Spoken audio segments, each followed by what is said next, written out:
Morning, morning. So, good morning. So I was called to kind of share a little bit of my journey, to help you guys learn some of the things that I did, the decisions I made that led me to the success and the place I am now. And it's an honor to be standing in front of you to give you some of the gems and some of the keys that you can take and apply to your lives, with whatever you choose to do. So, just a little bit about myself. I was born and raised in Queens, New York.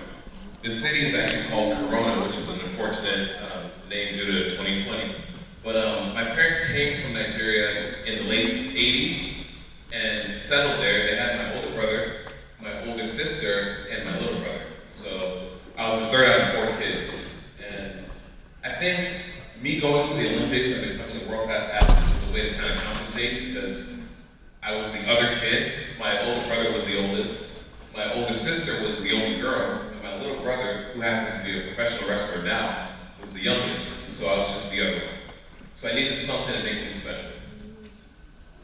Growing up, I was super active, played outside. Now, in New York City, there's not a lot of open grassy areas or anything like that. But we'd always go to the parks, climb trees, get in a little bit of trouble, but I always knew I was pretty athletic.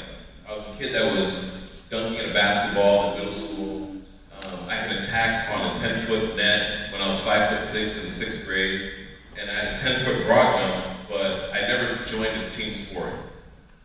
And I knew that when I went to high school, I wanted to be on a team, but I wouldn't want to be in something where I have to rely on the next person to determine the outcome. I kind of wanted to be the one that is responsible whether we win or we lose. So it came down to the choice of wrestling or track and field.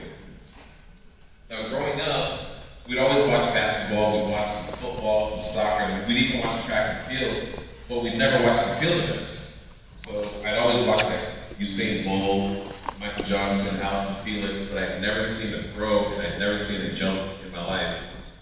But I happened to jog in the gym class one day, and the high school coach came up to me and he's like, "Do you want to join the track team?" I immediately thought he meant sprinting, but he was thinking of being a shot put. I had no idea what a shot put was, but I was excited to have the opportunity to join the team. So I joined the team, and then I went home that day and looked up what a shot put was. And it was super cool. At that time, it was 2009, YouTube was brand new. So I just immersed myself in all of the information. People were uploading, I don't know if you know what VHS tapes are. Alright, so people were uploading VHS tapes, and there were instructional videos and some of the world records and things like that. So I just watched them, and I fell in love with shot put. So I had a talk with my coach, and we just kind of discussed goal setting. And he wound up telling me that the school record was 41 feet 8 inches at the time. And since I'm a smaller athlete, ignore what I look like now, I was really, really small when I started. He said if I grew 40 feet by the time I graduated, he'd be really happy. My first meet, I grew 37 feet. I finished the season with 45 feet, and then I went outdoors and grew 48 feet. So then he didn't know what to do, and he got in touch with a coach in Washington Heights. So if you remember, I'm from Queens, New York. Washington Heights is Manhattan, that's 2 hours away. And the coach in Manhattan, his name is John Joseph Roman, but I call him Joe. His name's kind of like mine. So I would go to Joe 4 times a week to train. That means I go to school every day, jump on a bus, jump on 2 trains, and then go to practice, and then do the same thing going back home. And I did it almost every school day. So that's a little bit of sacrifice. That's something that I think you guys can be part of your lives. At the time, I didn't think anything of it. I just wanted to grow farther, be a better student athlete, and possibly win the state championships. Looking back at it now as a 30-year-old, I don't know if I'd be able to do that. But it just goes to show you that sacrifices are driven by a big goal. So I would do that all the way to the state championships. I qualified as a junior, and I grew 53 feet. That's a big jump since sophomore year.